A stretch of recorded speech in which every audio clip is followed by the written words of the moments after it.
Applications are an important business tool for any company, whether they're small or large businesses, corporate or government run. There's always a dire need for strong communication between a potential client and the supplier. SpreadsheetWEB allows these suppliers to create web-based applications for all products across the board. In this video, we'll take a look at SpreadsheetWEB's advanced application building features through the example of a zoning application for the imaginary town of Silverton. We'll begin by looking at the very foundation of this soon-to-be web application, the Excel spreadsheet. Here you can see the layout of the eventual application. However, there are many behind-the-scenes values along the right side that indicate formulas or security protocols that are unnecessary and messy for the end user to see. That's not a problem in SpreadsheetWEB, because during conversion you can actually choose the frame that the client will be able to see. In this case, everything within the light purple boundaries. The dark purple cells indicate inputs, where the client will be able to put in data that can be sent to the owner of the application. These cells are the crux of the web environment, and SpreadsheetWEB makes it easy for the user to turn these cells into input cells by finding all of the cells of a certain color and converting them into inputs for the final product. As you can see, in the top right corner, there are 3 inputs that are meant only for the zoning contractors to use.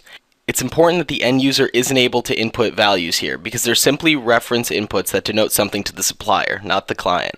SpreadsheetWEB comes with a formula, which is equal to SpreadsheetWEB user role, that will automatically create a value for the user who's looking at the page. For example, when a non-logged in user views this web page, the input will say anonymous. Therefore, with a simple if equation, we can disable those 3 inputs if the user role cell indicates that the user is anonymous. At the bottom,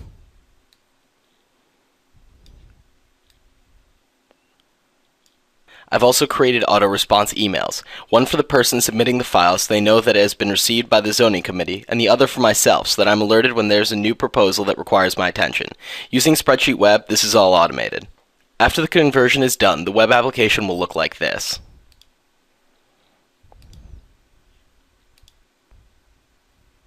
As you can see, there's no floating information on the side, and the application looks tidy and ready for an end user to navigate through. The numbers on the top for the planning committee are still unlocked. Since I'm an administrator, I'll be able to see them. However, if I open up the same application from another web browser where I'm not logged in, you can see that the user was deemed as anonymous, and those cells are disabled.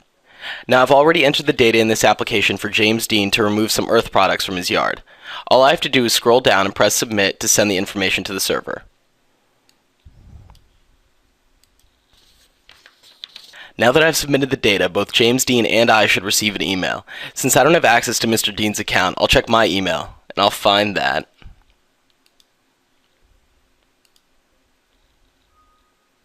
I do in fact have an email forwarded to me. This email tells me that James Dean sent me an application that is now pending my approval. As the administrator and the Imaginary Zoning Council Board Executive, I can log into my account at SpreadsheetWEB Control Panel.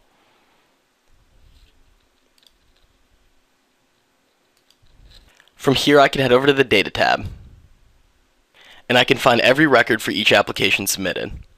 They are color-coded to represent their statuses, ranging from new to approved or denied.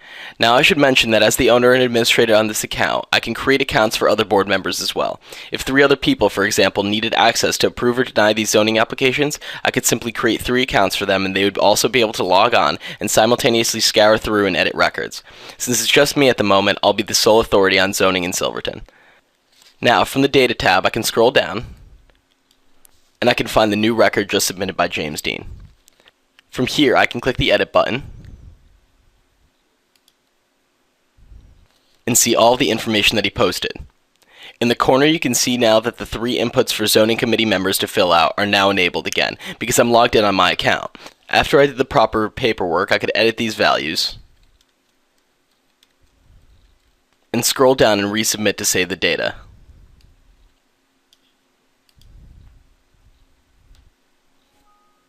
As soon as it's submitted, I know that the editing's done, and if I close it and head over to the Data tab, when I reopen James Dean's file, it should have those same numbers in the corner.